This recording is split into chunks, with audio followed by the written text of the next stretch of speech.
Hello, and welcome to another episode of the Todd and Taylor Show. I'm Todd A. I'm Taylor Trask. How are you doing, Todd? I'm doing pretty well. Little behind the eight ball this morning. Just poured my coffee that I made after our phone call started. So, yeah. It's quite all right. How are you doing? I'm actually, this is usually it's the other way around. Usually you're all ready to go and I'm like, oh, hang on. It's the first morning where I'm like, oh, I'm ready. I'm good. It's good. And part of it is just because it's finally snowed here in Manitou Springs. Finally. Like, we've lived here now since before Thanksgiving, and it's finally snowed and it's glorious out. So I was in a right chipper mood this morning. Are there snow activities that you're looking forward to participating in?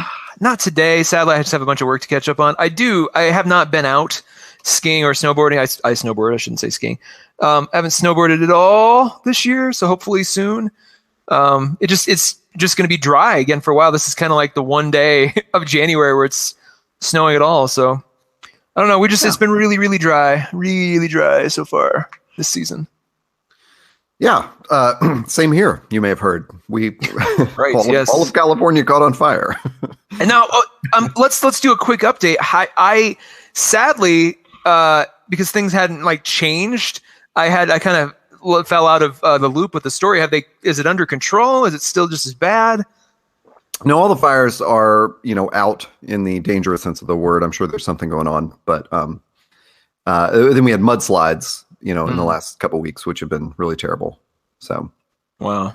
But LA is no longer burning down. Right. Yeah. We're not seeing the plumes of smoke and, ashes landing on our cars and stuff. So, okay. Yeah. Well, that's good. Yeah. So we're doing a coffee and comics this morning. Yes. Where we talk about the coffee we're drinking, and then we talk about one comic each. And so what are you drinking this morning? This morning, once again, as in previous episodes, I am drinking a custom blend from the Bad River Coffee Company in good old western South Dakota, very near my hometown. It's really good. And actually, for Christmas, I got a Bad River Coffee Company mug, and I'm drinking out of that as well. So multiple shout outs to the good folks at the Bad River Coffee Company. It is sort of just your bog standard medium roast, but it's got there's sort of a berry kind of flavor to it that I really like, especially if you get the right amount of, I always put heavy whipping cream in when I do an AeroPress or a French press. And so if you get the right amount in, it really kind of brings out and evens out the flavor in the coffee. I know some people are like, you're never supposed to put cream in your coffee.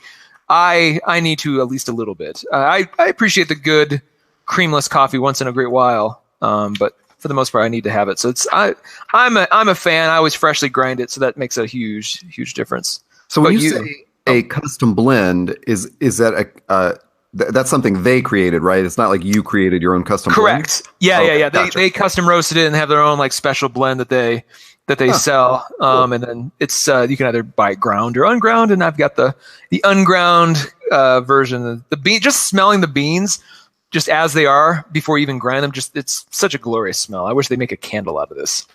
It's so good. Yeah. What about you, sir? How goes your sort of adventures in coffee making? I think even though it wasn't a coffee and comics episode in our last Todd and Taylor show, I talked a lot about how I was trying a different roast. I'm trying a Guatemala Antigua blend, the Starbucks thing, of course, but I'm just simplifying the experiments, just stick with the one company that over roasts their beans like I like. And I had pretty good luck with it last week. Not so good luck with it this morning, although that is entirely because of my haste to put it together. So I've got a kind of watery, too milky cup of coffee sitting in front of me. That's not exactly iced. Wow. It's not. I thought it was made the coffee, put it in the fridge, but this was all while you and I were doing our preliminary show stuff, and and took it out of the fridge and thought it was cold enough, dropped some ice cubes in it. They instantly melted. So, yeah. Anyway, that's not the coffee's fault. That is just the neophyte coffee maker me. Yeah. Fair enough. Yeah. Well, I'm excited for this particular episode. I have a pick that I'm very, very excited on. I've been sitting on for a while, but as per usual, let's start with your pick because I want to hear yours That's cool. first. I'm excited as well because I think this whole format really gets to me where we don't tell each other what we've picked, and then and Well, yeah. I was gonna say it's kind of fun because like I and I'll talk more about this in a minute, but like I was wrestling this morning with a very, very avant-garde indie pick or something a little bit more mainstream, but very interesting. And I'm like, what's going to be more interesting for Todd to hear about? Like, I kind of like the fact that like I'm choosing it for you first and foremost, and I think by extension the listeners get a slightly more considered pick than otherwise. That is an awesome thought process because what. I'll try to say this very quickly. So last week when we were doing our podcast, maybe the night before or something, I'd kind of gone into the weekend thinking we're going to do coffee and comics. And then you had suggested, well, there's a bunch of news and some shows that you wanted to catch up on. So we just changed to do that. So I had this comic already picked out to do. And at that time, I had gone through this whole thought process of, you know what, we've both done some drawn and quarterlies and we always do Image. So what can I pick that's not like the same, something that fits into what's going on? Because I've also have a bunch of volume 2s waiting for me to talk about, like Rocket Girl Volume 2 and Bitch Planet Volume 2. But I wanted to, dig a little deeper. So I was looking through my shelf of just like, what are the classics that I want to reread this week? And, and just really like, I feel like it's more of a recommendation than a review, like here's something I can just say, hey, this has stuck with me for years. So I very quickly, well, actually I went through a couple and then got honed in on, or homed in on, something by Jeph Loeb and Tim Sale, because they have done a couple of series that I just think are amazing. Jeph Loeb is the writer, Tim Sale's the artist. I love it's just, this is going to be one of those episodes too, where I just can't say enough good things about them. So it's just all going to be hyperbole and very excited conversation about them because the writing is so smart and people often, talk about, we should take comics writing seriously for sure. But if you're reading a lot of, weekly comics or the monthly comics, like the floppies and stuff, and like, you're just bound, if you're reading a lot of superhero stuff and even non-superhero stuff, you're going to run into that thing where you're like, well, actually this is comic book writing. And it may be kind of smart for comics, but it's not like a novel. And Jeph Loeb, and I can only really speak to his work with Tim Sale. I think it is like a novelistic, It's kind of like Graham. What's his face? Alan Moore? Alan Moore, thank you. Jesus. I love how you knew exactly what I was talking about. Yeah, Alan Moore's writing is very similar. And that same thing with Grant Morrison, I think, too. Just when those guys, Grant Morrison, Alan Moore, Jeph Loeb, when they do a project that they own, it turns into something, deeper than that. So anyway, sorry for this long buildup. They did like my favorite Batman books. We're going to talk in another episode about a current comic that might end up being yours and my favorite Batman book. But they did a book called The Long Halloween, which is so freaking beautiful and good. And they followed that up with Haunted Night and Dark Victory. I think I got those two right. So those are all Batman books. And one of them was like their take on the introduction of Robin, which I thought was just so great. And they did another book together called Catwoman When in Rome, and one called A Superman for All Seasons that I've recommended to you and our friend Drew, and which is a very Norman Rockwell kind of portrait of Superman. So they're just like, it's like these guys, when they go through the canon of big heroes, it always stands out to me, There's a lot of Batman stories out there. It's really hard to say, oh, this is where you should start, but I would always say, like, get Long Halloween. It's got all that stuff, like all the detective stuff that you want and everything. Anyway, that's not even my pick. Then they did a series for Marvel, and they singled in on one hero for each. And each one was themed to a color of that hero. So they did 3 of those: Spider-Man Blue, actually, maybe they did more, but I have Spider-Man blue, Daredevil yellow, because Daredevil's first costume was yellow. Oh, and okay. Hulk gray is my pick this week. Wow. So long introduction to how I got to Hulk gray. But, I went through this whole shelf of like Jeph Loeb, Tim Sale stuff and was like, oh, which one? And then I did that counterintuitive thing where I thought, well, I really want to talk about Spider-Man or Daredevil. Like that would be much more interesting or not interesting. That would be I would be more excited about it. And so I just went opposite that impulse and pulled out the Hulk because I thought, I never really liked the Hulk. And I remember kind of liking their take on it. What am I going to get from this? And it is, I just loved it. I loved rereading it. I actually couldn't do it in one sitting. I think it took me about 3 sittings, and partly that was on purpose. But partly, it was like somewhat accidental. I started reading late at night and I thought, you know what, I'll get back to this tomorrow. But then sort of on purpose, the next day I got to a certain point and went, you know what, I'm going to put this down for a while. And so you and I often talk about like how we read a thing. And I figure that was pretty important. Like it actually took me, some 3 sittings at least to like kind of get through this. And it's not like the ideas in it are, we're not talking about like Foucault's Pendulum or something here. It's not like that kind of novel, it is still a comic book, and can be read in a couple of sittings, but it's just a really smart comic book. And,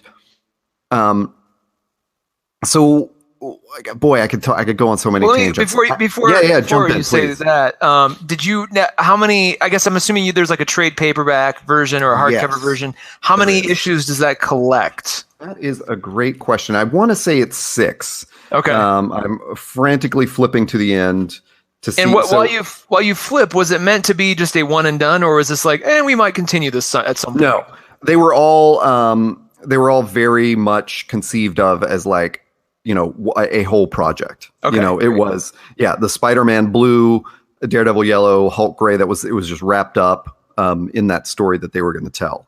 Okay. Yeah. So, with Hulk, there's so many ways to jump in. I'll talk about a podcaster I really like called John Hodgman. He was just on, do you listen to, what is that called? Stuff You Should Know, or once or twice. Yeah. I've with Josh and Chuck. Yeah. Chuck has another podcast called Movie Crush, and I just listened to an episode where John Hodgman is talking about the Avengers, and he briefly mentions the Ang Lee Hulk movie, which I enjoy, but Hodgman points out this really crucial element to it where he was like, it's really just a Dr. Jekyll and Mr. Hyde, story. Mm-hmm. And Ang Lee got really far away from that, and the farther he gets away from it, the weirder it is. So, well, that's interesting they say that, because the reason I like the Ed Norton kind of course correction movie was it went back a little bit more to the Jekyll and Hyde thing. But what I really liked was when Mark Ruffalo shows up in Avengers, he plays that very he's constantly referring to like the other guy, and like they play on that even at Thor Ragnarok. Like there's a lot of like he's been he was basically Mark Ruffalo's Bruce Banner's like he's been out this whole time. Like that to me. I can't handle the Hulk as much. And I think even like the TV show going way back, I think had a lot of that going on too, where he was, this kind of tortured soul on the road, on the run, and just going from place to place. So the Ang Lee movie just really just threw me so far out of the loop. And then the aspects of the Norton movie still, while it was a course correction, were just like, I like it better when he's a tortured scientist and not like this nuclear weapon that's going to go off at any point in time. Like that's kind of how they treated him both the first two. And so and I understand that there's part of the character's pathos and just, there's, you can go down that rabbit hole, but for me, the Hulk is at its best when Bruce Banner, and then even like there's been some scenes both in the movies, but also in comics where, like Bruce is looking in the mirror and he sees like the Hulk face looking back, and they'll have like a conversation, or he'll like look in a reflection, and they have this like, and sometimes they agree, quote unquote, to work together, to solve something. And I just love that duality played that way is my favorite version of Hulk. You're making me think of the old TV show, and granted, I have never revisited it, and I just have a shoddy memory of this, but I seem to remember that the overall theme of it was really Banner trying to, like, it was his quest to find a cure for it, Yes. It was, yes. It was sort of the incidental things that, bothered the Hulk in between Banner really trying to find this. It wasn't about a superhero, No, it was that. But a lot of Jekyll and times Hyde he was. quest. I mean, he'd roll into town, kind of Quantum Leap style or Mad Max style. He'd roll in and then have to solve some problem. And sometimes the Hulk would cause the problem, but a lot of times the Hulk was used to fix the problem. And it was a little bit better too, because at that point the Hulk couldn't jump around and do these crazy acrobatic things that CGI can let him do now. So it was much, much more grounded. I just remember as a kid really being fascinated by that. And I don't think at the time I even knew why I liked it so much, but I really liked that show. And I think it was because here's this guy who's got all these abilities, but he can't control it. And he's sort of this societal pariah walking around trying to find his way. And just that every episode more or less ends with him walking down the highway hitchhiking, and you hear that dun, dun, dun, dun, like that piano interlude that became so famous. Yeah. Which makes me, sorry to get off on a tangent, that makes me all the more sad we can't have a Ruffalo only, just another Hulk movie with Ruffalo really exploring that side of things. It's at that, maybe the character, maybe the Incredible Hulk as a character now is too big for a small intimate story like that, which is why he's a better utility player. Well, I don't know. But hearing a Hodgman talk about the original Avengers movie really brought back a lot of those lines that, just even though they didn't have much time to work with, like you said, we got a lot of that Jekyll and Hyde from Ruffalo's character and from that story. And one of the most haunting lines is where he talks about how he tried to kill himself and he put a gun in his mouth and the big guy spit out the bullet. Yeah. And it's Jesus Christ. That's dark. So maybe they can continue to fill in the shades. I mean, I think, I wouldn't exactly call it a shortcoming of Ragnarok. It was just, again, a time constraint, but they couldn't really go into too much Hulk stuff. He was, we got a few lines of Banner, talking about him, like you said, geez, he's been here the whole time, but not too much filled in around that. So it's a tough character to do. And so Loeb and Sale, this is so crazy. They set out to make Hulk Gray take place in the 24 hours after Incredible Hulk #1. Whoa. So it's not a retelling of the origin as such. It's not remixing the origin like we've seen many other creators, go back and kind of tweak the canon a little bit to sort of put their own spin on it. That's not what they're doing. They're fitting their entire story into the day or two between Incredible Hulk #1 and Incredible Hulk #2. What's really funny about that is that it's exactly what the recent Doctor Who Regeneration episode did as well to the first Doctor. They took the 10, what would have been 10 minutes watching the original 1960s episode. They filled in that 10-minute gap with what was he doing in between there? And because he has a time machine, you can do anything you really want to do and stretch time out. So they were perfectly able to layer this new story into that same, and then even to the point where they matched shot frame for frame the original black and white footage so that it blended back in when they transitioned back. So I am totally on board for this kind of thing where it's hey, we're not going to retcon anything. We're just going to provide a lot more context, which is. And it's almost doubly satisfying because A, you get a good story, but B, you're okay, they purposely set up these rules for themselves. We're not gonna mess with the context, but we're gonna provide something a little bit more sophisticated that still honors the original story, but is feels more modern day in terms of its tone. I am on board for all that. So and then do they pull it off? I guess. Oh, for sure. And then for a reader, I think it does something additional, which is if you previously interpreted the origin of the Hulk as just kind of, a guy that turns green. Now you've got all this backstory to go back and go, oh, I can sort of fill in their story. I can go read Hulk comics with this in mind and go, oh yeah, it's a lot more complicated, Mm-hmm. So I looked up, this is weird because many years ago, I remember there being before there were all these different colored Hulks, Red Hulk and all that kind of stuff. I remember there being a sort of a trivia point of why the Hulk looked gray in the first couple of issues. And I'm totally not sure because when I went back to look it up, all I found were all these in canon explanations of all the different colored Hulks, Red Hulk and Gray Hulk and Green Hulk and all that stuff. But as a younger reader, what I thought I knew was that the Hulk was always intended to be green, but there was a color printing sort of issue with putting that much green into a comic book, in the first issue, and he just sort of came out gray. Wow. And then it was like one of those physical problems that they ended up turning into a canon explanation, Mm-hmm. That's what I thought I remembered, was that either he was meant to be fully gray or fully green, and there was basically the printer couldn't pull it off, and so they just had to choose one or something like that, and then he stayed that way until they could fully correct it, and he was green. But what Loeb does is he takes the gray. Of course, I mean, that's their whole color series was about playing with those themes, and then it becomes the gray, which is the distinction between the black and white of Jekyll and Hyde. Okay. So it's like, what is this gray area? Oh, love it. How much does Banner blame himself for the events? And then to make it even cooler, and this is like, honestly, I think if I said this about any modern superhero or something, it might sound almost like a trope, but it feels so original and so perfect. This whole story is Banner telling the story of those first 24 hours to a psychologist friend of his. So it is basically a therapy session.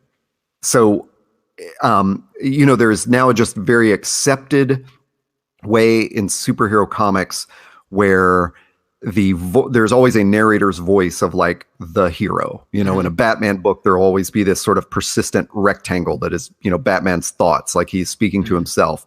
But in this, it's Banner and the psychologist's friend speaking to each other.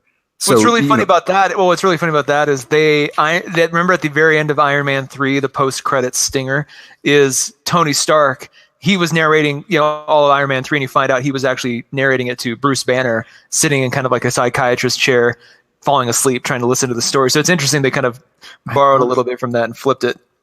I honestly forgot about that, but yeah. So Iron Man 3 would have borrowed that from Hulk Gray if they were thinking that. Mm-hmm. So I mean, it's just like it's. Yeah.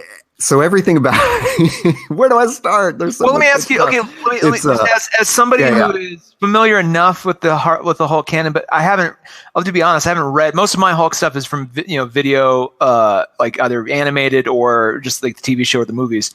So when you're seeing, I guess in the original incarnation, how does Bannon become infected, or how does he gain this? Gain the Hulk the first time around? Is it because he's experimenting on himself? Does something go wrong? Because there's been a couple different origins stories. Oh no, this is the pure sort of issue number 1 story of so Banner works for the government. He is a scientist that is working with the gamma radiation and a gamma bomb or something, and there is a bomb, a test that is about to go off in the desert, and this local youth that's like, kind of a miscreant named Rick. I can't remember what his last name is. I want to say Flag, but that's the guy from Suicide Squad, right? I can't remember. Yeah. Anyway, it's Rick something, and he wanders onto the base, and Banner realizes he is going to be killed by the blast. So Banner runs out there and saves him, throws him into a trench, but then Banner is caught in the blast.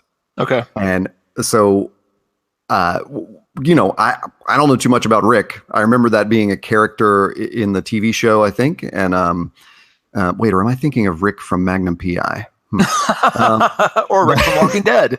So many Ricks. It wasn't a Rick in the TV show, The Hulk, but I remember Rick in some of the comics, but in this one, he's clearly portrayed as like a basically suicidal punk, whose family's kind of abandoned him, and he's already is sort of a scofflaw and just a punk, and he wanders on this base but they strongly imply that it was not for like hooliganism, just that he wandered on because he knew he would be killed in this test blast. I think that's sort of the implication here.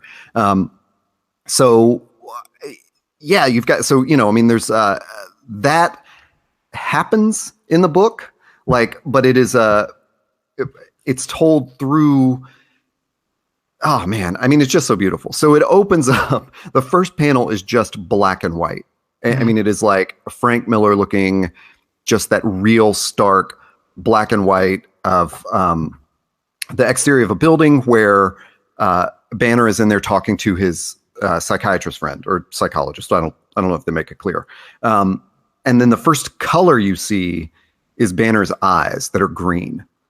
And so it goes on to this, like this, the panels just keep going through this black and white as Banner is starting to tell the story and what he's never told before to his psychiatrist friend. And then, I don't know, 4 or 5 pages into it, there's just this shocking green panel of the gamma bomb exploding and Banner being there, just, you know, basically turned into a skeleton, like with his skin blowing off in this green explosion, you know? Wow. And then he jumps in the trench with Rick and he realizes, like, I shouldn't have survived that. Something's wrong. It's more like, it's interesting because I just now realizing that is very much more similar to the origin of Dr. Manhattan than other, like, you know, there's always, I kind of fall on the origin story of like the TV show, which the Ed Norton movie actually honored, which was he was experimenting on himself with the super soldier serum, kind of formulating like a last ditch, almost like referencing another movie, almost like Willem Dafoe in Spider-Man, where he's like, you know, he drinks the super soldier serum himself too, does that. So it's like, I like that, but the I sacrificed myself, or I basically was torn apart by science and then had to put myself back together again. Like I like that. I know obviously the Hulk came first and Watchmen either honored it or just influenced by it later on, but I like the idea of the scientist protagonist having to piece back together a semblance of their life after science itself threw them out, you know, threw them into disarray. Yeah. And it turns, I mean, the Hulk story has always pivoted on that. Our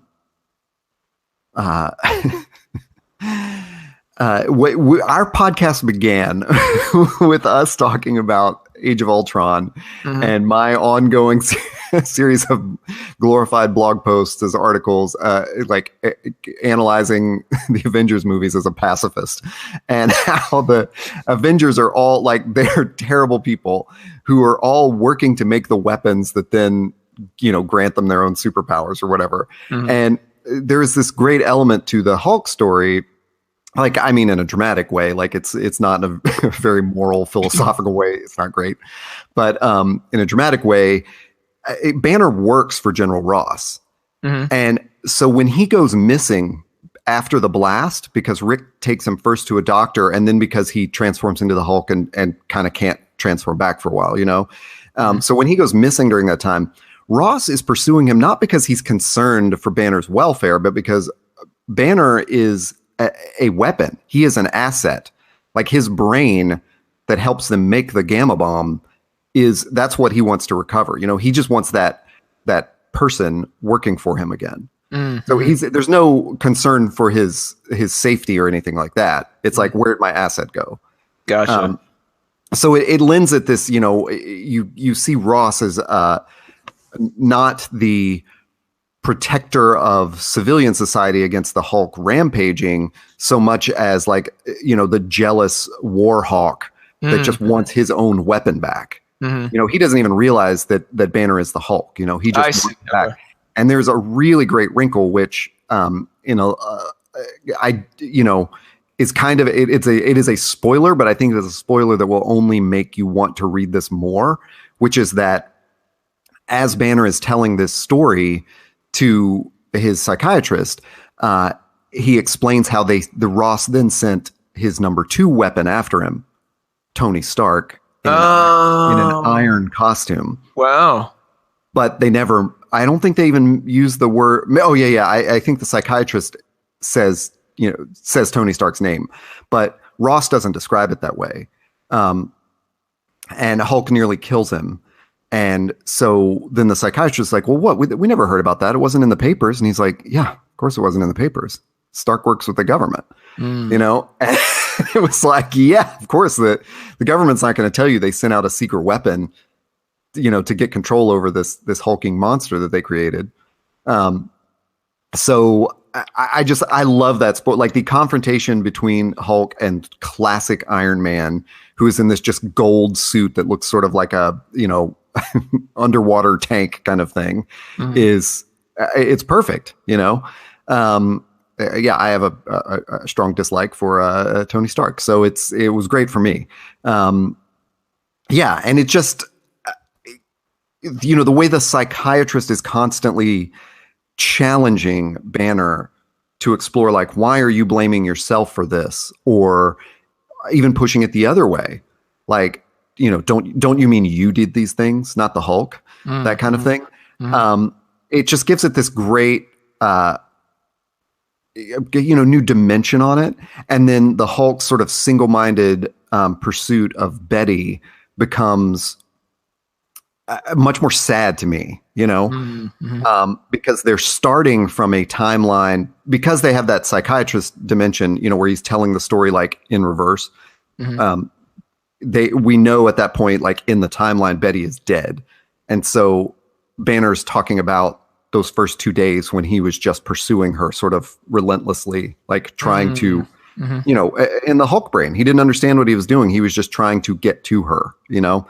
And so there, along the way, it's just this great, all the stuff you would expect from a Hulk story, you know, the military coming after him, and just like, you know, these great like double page spreads of destruction where you just see the aftermath where like Banner wakes up as Banner, and there's, you know, a crashed helicopter and a tank that's on fire and a troop truck that's turned over.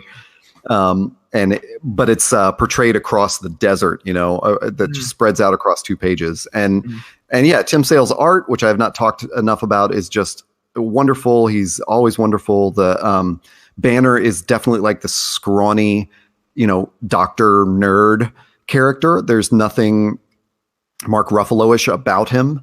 And Rick is drawn in this just great, like kind of 1950s, 1960s greaser way of the, you know, the jeans with the huge cuff in them, and the, you know, the coiffed up hair.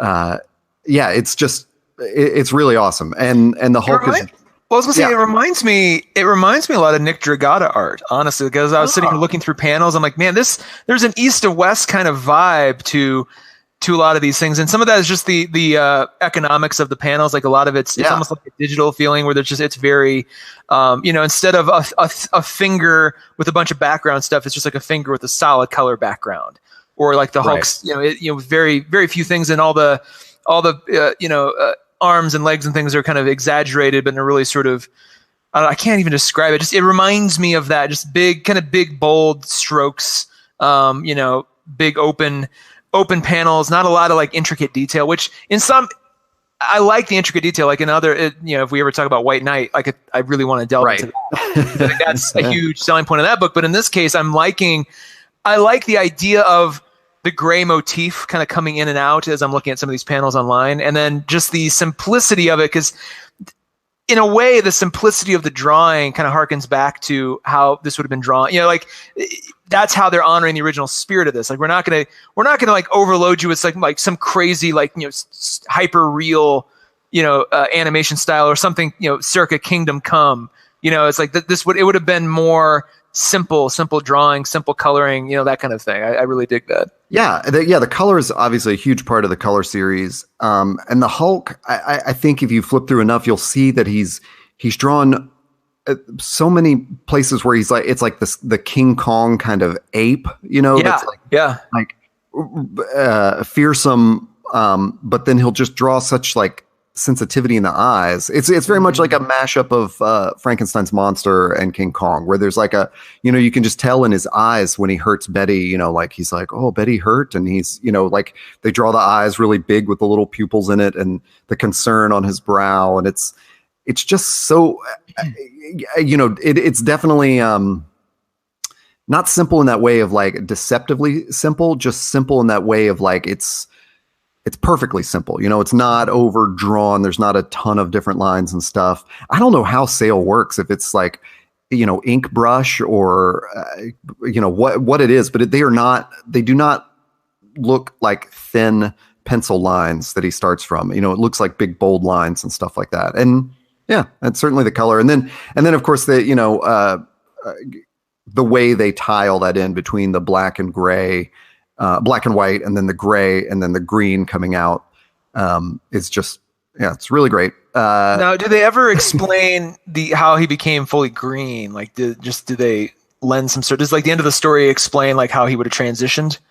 That is a good question. I think they do, and I just don't remember. Actually, I think all the you threw me with that one. So there's a confusing thing, which is like what I was looking up is that Marvel has now explained in canon why he's sometimes green. And so Loeb and Sale don't try to explain that. They just play off that black and white theme, being like, it's not all black and white. I mean, that's what the psychiatrist says to him. Like, things are not always black and white. So I think you get the feeling from that's why the book up to that point has been very muted colors and a lot of grays. The green has been an accent up until the end when the Hulk is revealed to be green. Okay. Okay. So I think that's more of like, you can just kind of say it. That's sort of the lighting and the color of the comic itself, and it's meant to add to the story, not really like explain the color you're looking at. So yeah. Now, digital or physical? Well, I have it physically. There's definitely some great 2-page spreads that I think can really be appreciated if you're holding the book, but I wouldn't begrudge anyone for getting this digitally. It's it's a Marvel trade paperback, so it's not like the physical artifact of it is very factory created. Yeah. There is a hardcover collection of all three, yellow, blue, and gray. I'm looking at it. It looks kind of sexy too. I didn't know if that was I don't know, just looking at that, I'm like, that might be interesting. I have I got Spider-Man Blue in hardcover, and I guess I just moved too slowly on Daredevil and Hulk because I have them as the trade paperback floppy. So like I said, I mean, if you want to get a collector's edition of it, that's awesome. But if you just want to grab all the Loeb and Sale, you can. Like I said, I wouldn't begrudge anybody getting the digital. I think it would work on digital. The hardcover is $74, just FYI, on Amazon if anybody wants to grab that.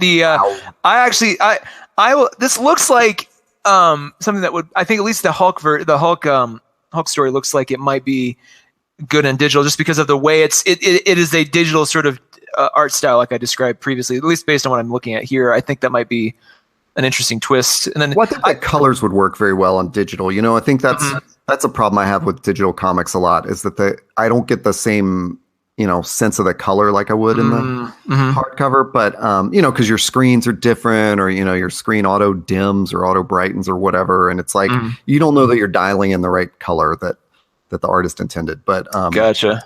But this one, if you could just make sure that you check out the big spreads in it, go digital. That's fine. I would say for like Long Halloween, get that physically. Yeah. Well, the Long Halloween, I'd love to talk about it on another episode too, because I have not read it, and it's always one of the ones that, like, people are throwing out their top 5 Batman stories. It's always like, The Dark Knight Returns, Killing Joke, and then Long Halloween's in there somewhere. Hush is usually in there somewhere. Yeah. So Long Halloween, I'm very excited to talk about, because I haven't read it and I have a lot of questions. Yeah, well, I have rambled on a lot. I definitely think everybody should check out Hulk Gray by Jeph Loeb and Tim Sale. But I definitely want to know what your pick is for this week. I will try to be a little bit more concise. I don't know if that's possible in explaining this, because this is a pretty big, sprawling one. It is a book that, to me, sits on the shelf very much next to books like Watchmen, books like East of West, or more probably like Inkle, Nightly News. There's like a series of books on my shelf that like really kind of either reintroduce me to this medium in a really cool way, or strengthen my love of it, or show me something completely new and fresh that I never thought I wanted. So like Watchmen, Nightly News, all those books kind of did that. This is one of them. And I remember when he first started talking about it, I was like, oh, this sounds so interesting. And I'll just, without saying more, I got to say the title. It's Grant Morrison's The Multiversity. And it came out a couple years ago. He, came out as single issues. I highly recommend getting the collected volume of everything. And I have the hardcover deluxe edition, which I'll honestly get that. I grabbed 3 issues digitally at first, and I'm glad I did, because that introduced me, kind of into this whole thing. But honestly, this is one complete work that has to all fit together, and you really want everything in one glorious kind of package. And then the deluxe edition has a bunch of other cool stuff too. The premise is such: Grant Morrison, after he finished his Batman run, wanted to do something really cool and interesting for DC. And DC kind of said, whatever you want to do, like, you tell us. So he said, all right, we've got 52 universes, 52 versions of Earth that exist. I want to create a limited series that highlights each of them, ties it all together, and really kind of brings some sense and order to the new 52 in terms of like the actual, the universes, how they work together, or interdependently. So the way he did this, he's got a bookend storyline with Nick Swoten, who's the last of the Monitors, and he's just like a regular black kid in New York, trying to pay his rent. And then he becomes, when nobody's looking, he can become Nick Swoten Monitor, and he's got all these monitor powers and everything. And he's summoned to another version of Earth where, strangely, hang on a second, make sure I do this right. Yeah, there's another version of Earth where there's like a black Superman who's like president, and there's a black Wonder Woman, and it's mainly like I think it's like a black version of most of these heroes, which is kind of cool to see. Strangely, Cyborg is not white; he's still black, but everybody else is kind of race changed. He goes in, he's trying to help these guys, and then he ends up going to another world where it's kind of like DC's version of the Marvel universe. So instead of the Hulk, there's like this big blue baby, and instead of like Iron Man, there's something that looks very similar to Iron Man. They don't. It's clearly meant to be their kind of version of that. There's like a Doctor Doom, kind of sort of character that's there too. So it's they're cake and eating it too, by not having to pay the Marvel licensing fees or anything like that. He goes in, and very clearly you see these other kind of evil characters appear and take hold of Nick Swoten, and he gets sucked into this kind of evil dimension. The rest of the issues are from completely different universes, and they're all, and I'll kind of give you a summary of each in just a second. They all tail into each other, and at the end of each issue, that comic book is being read by the people in the next issue in the next world. So it kicks off, like the very first one is kind of an old school kind of pulp secret society of superheroes. It's got this parallel planet thing going on. It's got Dr. Fate is, I think, the main character in it. Some of these, like, I think Etrigan is in it. What's the hang on a second, what's the guy, the immortal guy? Oh my god, sorry, this is taking too long. Can't figure out what's the main DC immortal. Oh god, it's I'm looking right at him. I don't know any of the immortals. Oh no, he's the one guy he was in the first season of Legends of Tomorrow. Oh my god, I'm looking right at him. His name isn't here. I'm losing all my geek cred right now. Anyway, it's gonna come. Anyway, it's a nice classic throwback, kind of like pulp thing. But at the end of it, the next issue, the people in that issue are reading the issue that we just read as readers, and that keeps happening through. And at the very end, it bookends with a return to the universe that Nick Swoten was being held captive in. The whole thing comes together. So it's really well interwoven. There's a lot of sort of kind of the overarching narrative is based on music and scales and musical structures and things. So narratively, it plays with that. It was really Grant Morrison's way of like honoring and doing kind of an issue one of all of these universes. So each of these one shots could very easily be issue one of a long running series. The second one is this kind of like almost like this play on like 17 magazine called The Just. and it's all the kids of the of the Justice League that we know all grown up. It's almost like kind of a weird spiritual sequel to Kingdom Come, because all the art style is very similar. I should note too that he works with the different artists on each issue, so you get this like really wide gamut of really cool art styles. So like this one, like I said, it could easily be after in Kingdom Come. It shows like what happens to the kids when they grow up. They basically, their parents left them a world free of any crimes. They're all bored. They basically stage these almost like tribute band, like fights with each other. Like, hey, okay, Lex Luthor's daughter, you'll do what your father did here, and then we'll do this. And they kind of like play act all these old things, trying to figure out who they're supposed to be in this world, because everything's basically been solved. So that's kind of cool. Then another issue is he teamed up with Frank Quietly. And this is actually the issue that got me really hooked in and interested in this thing. He does this issue called Pax Americana, which is the original Charlton characters on which the Watchmen were based. They did a entire Watchmen-like issue with the Charlton characters. So it's all the instead of Rorschach, it's the Question, and instead of Night Owl, it's the Blue Beetle or whatever his name is. Instead of Dr. Manhattan, it's the Atom. So it shows these. It uses the same panel structure as Watchmen, the same sort of like clockwork, puzzle box, sort of self-referencing circular logic of Watchmen. And it was intentional. He wanted to do kind of in the same way the Ruddles sent. Remember the Ruddles back in the day with Eric Idle? It's kind of like their parody of the Beatles, Hard Day's Night. He wanted to basically parody the Watchmen with the characters that they were originally based on. And it works really, really, really well. Like I really like, it's really cool seeing the Charlton characters in this context, because that was originally the intent. Like DC wanted Alan Moore and friends to like write kind of like, use the Charlton characters in this way. Instead, they kind of created the metaphorical versions. Another issue is about Shazam, and it's kind of big and bubbly and has this sort of like very kid friendly art style with Shazam. Another issue now is it definitely. I mean, it's Shazam. That's not a parody of another character. No, it's clear. It's very much Shazam. Okay. Another issue is what if Superman, like a what if Superman had been, his ship had crashed in Nazi Germany and he grew up a Nazi. So he's the Overman. And basically the Justice League is this whole like reconstituted version of, like what if the Nazis had won, what would the Justice League look like? And if they were all, like Nazis. And so instead of, there's like a female Flash, and instead of Wonder Woman, it's like another woman from Themyscira who's kind of like a German slant on that. And instead of Martian Manhunter, it's something else. So it's a really cool, well done, what if. And it's honestly, of all of the ones I wish would be turned into regular series, this is the one I really want to see more issues of, because they really did it well. Like you're almost as captivated by this, you kind of forget that there's this big overarching narrative going on with the entire Multiversity project. Another one, and the other issue that really kind of hooked me in, they did a guidebook to all 52 universes. So there's a short little story that kicks it off, but it's kind of a space version of Batman.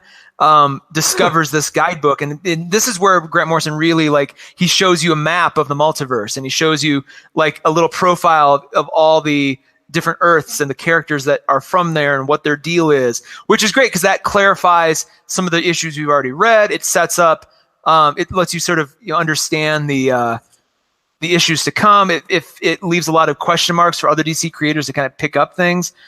Vandal Savage, that's his name, by the way. That's the immortal I was trying to reference before. Vandal frickin' Savage. Sorry. I never would have come up with that, so I'm yikes. So that was a really cool thing. Like just seeing this guidebook kind of appear, and you get to kind of really if you haven't been as up to date on the DC universe, this really lets you kind of see all the cool alternate creations and characters and things. So it's all in canon. He basically took all the canon and wrapped it up. The issue that really sort of ties this together, that makes this truly a Grant Morrison book, is this one. It's called Ultra Comics, and it's an issue. It's got this in other one shots. Other characters are reading this Ultra Comics issue, and they're talking about it's kind of got this mythology. Like if you read this, you'll die. Like if you read this comic, you'll die. So it's got like this. Big warning on it, like you can't read this comic. So then eventually this issue appears in the book, you're like, oh God, here's the issue they keep talking about. And it's really effed up. Like, it's this character called Ultra Comics, and he's talking directly to you, the reader, the entire time. And it's creepy and unnerving, and like all these weird things happened, and you're just like, what is going on? Like, and it ties into the overarching narrative, but in weird, really weird, disturbing kind of ways. And so then it just sort of ends, and you're like, okay, that's strange. And then it cuts to the ending issue, which ties to the original, the opening with Nick Swoten, and you find out this Ultra Comics character is actually, there's a lot more going on with him than was revealed to begin with, and then the whole thing ends. And it could keep going, but the whole thing, kind of ends in terms of the immediate narrative. So you're left with this, like, all these questions, and you're like, wow, what an amazing creative achievement, because Grant Morrison went through and wrote all, it was kind of like, he had all these chances to do all the things he always wanted to do with these characters, and he did it without using mainstream, Justice League characters. He did, the kind of the alternate Superman, the alternate.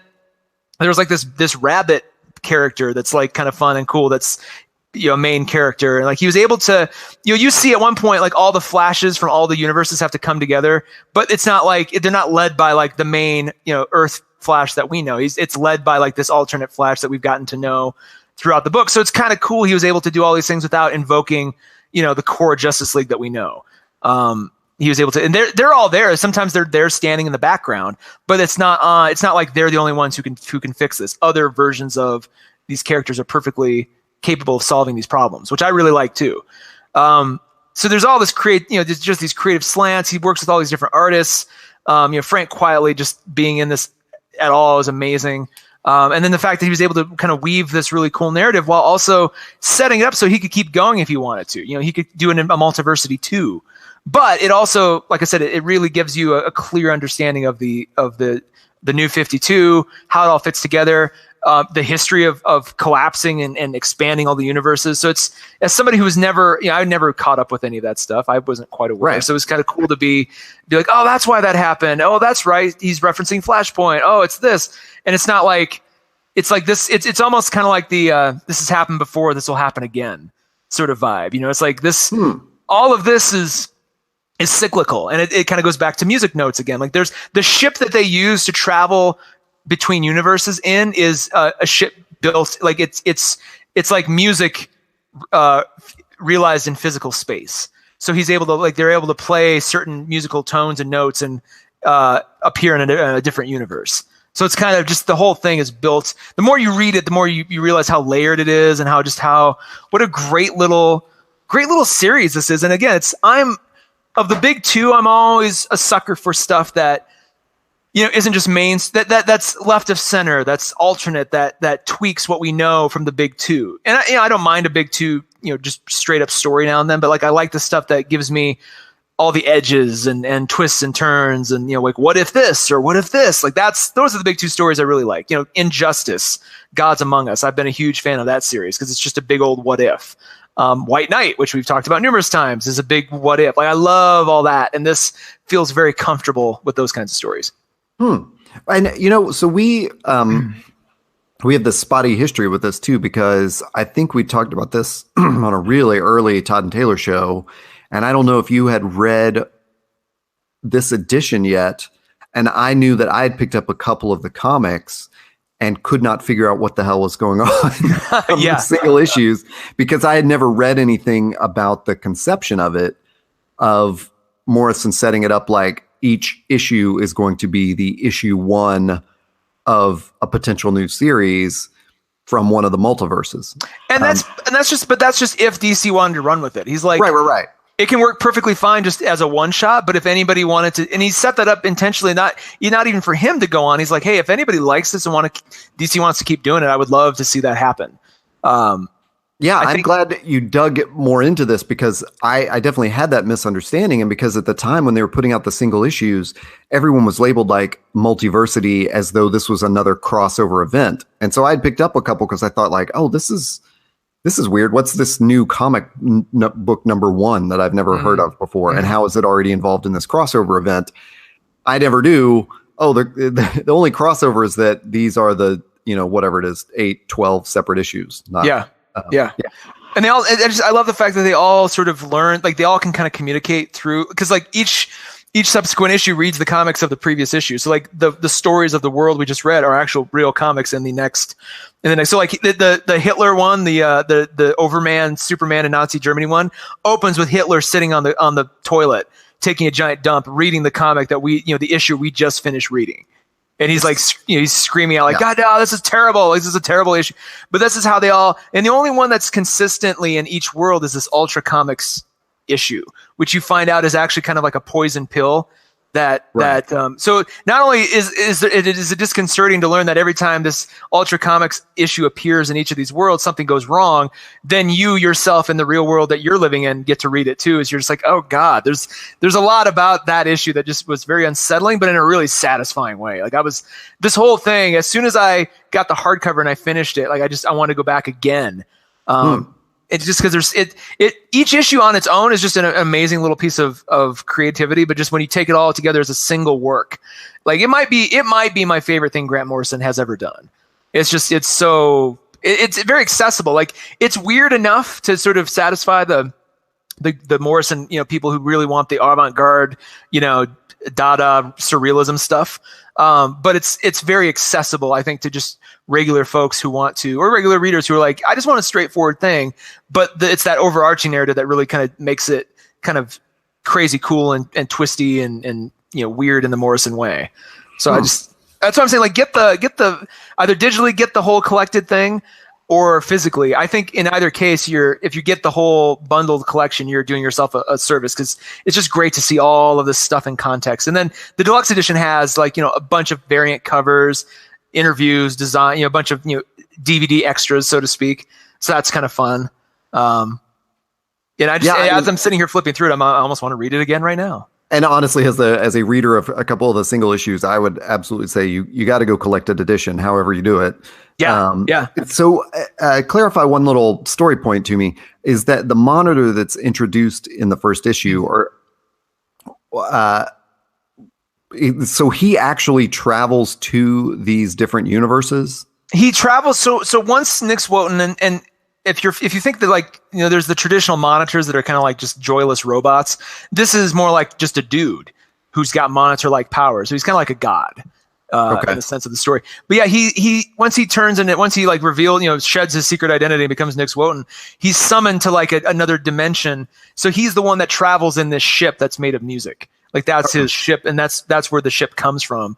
And then once he gets taken by these creepy other characters, like it's on like the sort of the Marvel stand-in world that they go to, like that version of Thor. I think they just call him Thunderer, but that version of Thor is the one that kind of he sends out the SOS to get other heroes together to save Nick Swoten. Because if he's taken down, then these sinister characters are trying to control all of reality, essentially. So that's why the SOS goes out to all these other characters. They sort of, there's what's the ship, like the Justice League ship that sort of orbits the Earth? Isn't that called something specific? I just want to call it the JLA satellite, but I can't remember. Yeah. Well, there's a version of that kind of exists at the nexus of the multiverse. So all these heroes are sort of assembled and summoned there.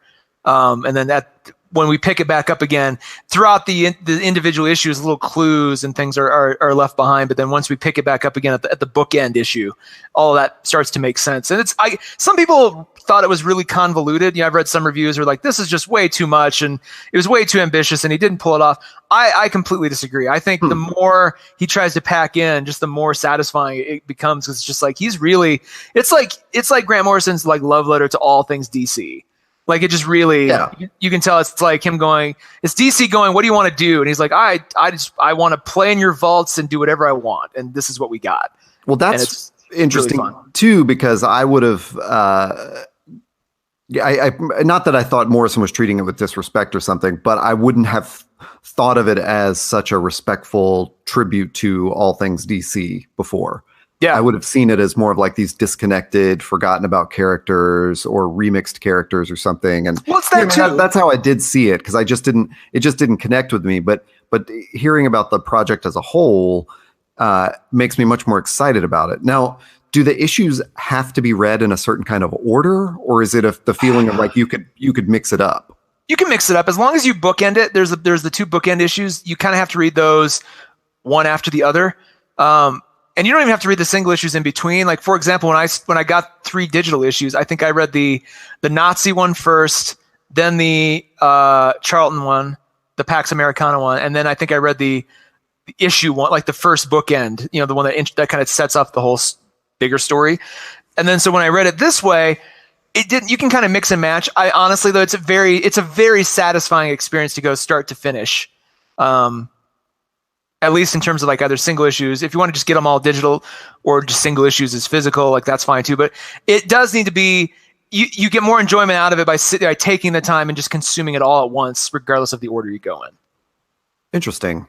Well, and I like, what the other thing that excites in me is that when I went to the Wikipedia page for it, as you were describing it, just to sort of check some of the names and stuff like that, like we do, I found a quote from someone that explained, like, think of this as the trilogy, the end of the trilogy that began with Crisis on Infinite Earths, where the multiverse collapsed, and then Infinite Crisis, which I haven't read. Actually, I haven't read either of those, where they tried to restore that or something. It was basically like, here's the death, the rebirth, and whatever. This would be the end of the trilogy. And that makes me think of like, that just makes me more excited about it. Like, oh, what a cool way to talk about these complicated concepts that they were dealing with in there, And that just speaks to this again, to the cyclical nature of it. Like, they do a little nod to all those different kind of events that have happened in the issue. That's the guidebook issue.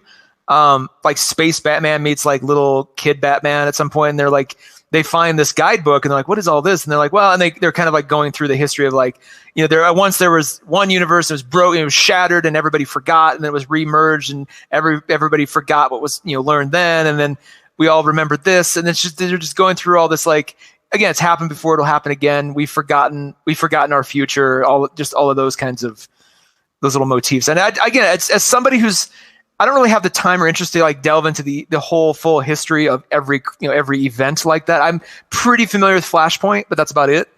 Right. So this was kind of just a cool way to it felt more like myth than anything. It's like this, like myth written on the walls of caves. Like, this once happened and we have some record of it, but we don't remember really what this was about. Like, I like that sort of feeling. Right. Yeah. That, it all makes more sense to me now. Yeah, well, good. And you really, I as somebody, we're pretty indie in our picks usually, but we do have our sort of loves on the big two, and I think this is one you might dig it, at least appreciate it from just the sheer ambitious nature of it, but also like he did a really good job creating all these issue ones of all these series. Like, each of these series could go on and be immensely satisfying.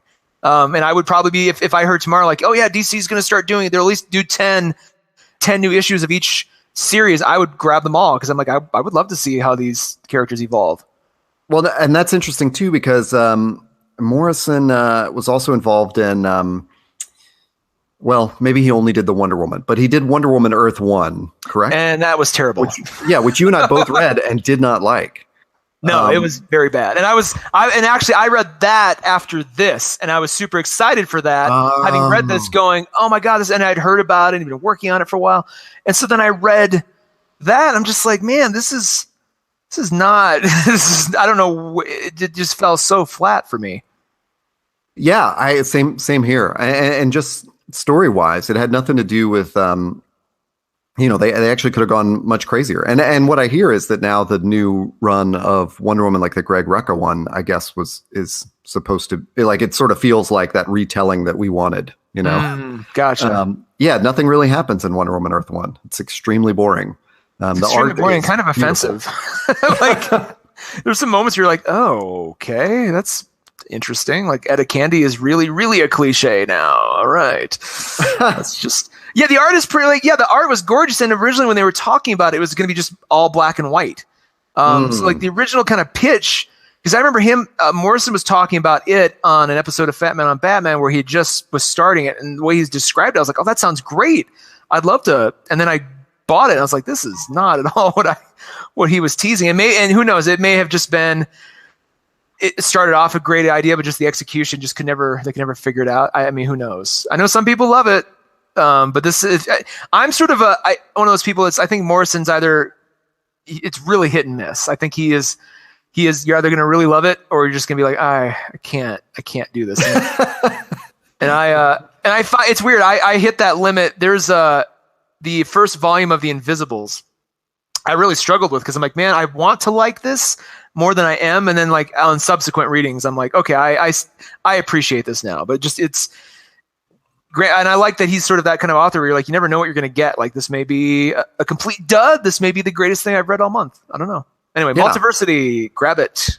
Yeah, that's awesome. I'm like I said, I'm glad we got to dig deep into that, because you have now sold me on a comic that I had previously brushed off. Even when you and I had talked about it previously, we didn't go deep enough into it where I felt like I wanted to read it. So now I do. Yeah, that's awesome. That's great. Yeah, maybe sometime we should do when we talk about doing those picks where we both do the same thing. Do Wonder Woman Earth 1 and really get into it. I mean, we'd have to go on a page by page basis, because there's just so much that I'm just like, dude. Let's just, for those listening, what his original intention was to capture Wonder Woman as the original. Like the original guy, like the doctor who created it with his wife and their lover, which the movie has just come out about that, with Luke Evans playing is it like Mr. Masters or Dr. Masters or whatever his name is? Marsters. Professor Marston? Something like that. But there's a movie about this story, and it's really the guy who invented the polygraph test created Wonder Woman with his wife and their sort of mutual lover.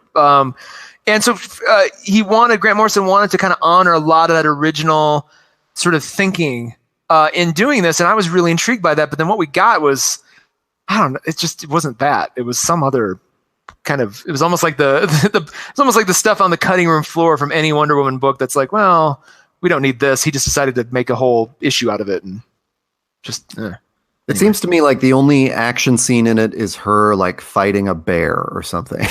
And that's almost in a flashback, maybe. And like there's a lot of panels of like her trying on clothes and just like just a bunch of anyway. Anyway, Todd, maybe we don't need a whole episode on that. Yeah. I mean, it'll sound more like one of our aborted episodes of American Gods Cast, where it's just me being disappointed the entire time and you confused and slightly less disappointed, but still just like, what are we doing? Going like, I don't remember what this. What is this? Yeah. Anyway, well, where can folks find us in general, Todd? Oh, you can find this podcast on Apple Podcasts, Google Play, Stitcher, SoundCloud, Podbean, probably, and all those other pod things. What's the one you like? Pocket Cast? I like Pocket Cast. That's a good one. Stitcher, all the above. We're everywhere. And what about if they wanted to find us on social media? Where would they look? We are Find Us There. Anytime you just search for that username, Find Us There. And then our website is findusthere.org. And hopefully by the time you're listening to this, it's all new and improved and all kinds of cool stuff. So we'll talk more about that soon. Awesome. I wanted to plug one thing for myself, which is that I have recently launched a public Instagram account at HeyToddA. I've had a private one for a while, but I thought, I should go public with an Instagram account, because it's the only social media I kind of like creating stuff for. Yeah, so. Me too. That and Pinterest. Anything you got to plug personally? Not right now, but it's funny. I'm actually building up a really good Pinterest page, kind of in anticipation of the new website for us and some other cool stuff. So I think the next episode will have a lot of cool stuff to talk about. Very cool. Well, we will get to that next episode soon. We will catch you next week for another Coffee and Comics. Bye-bye.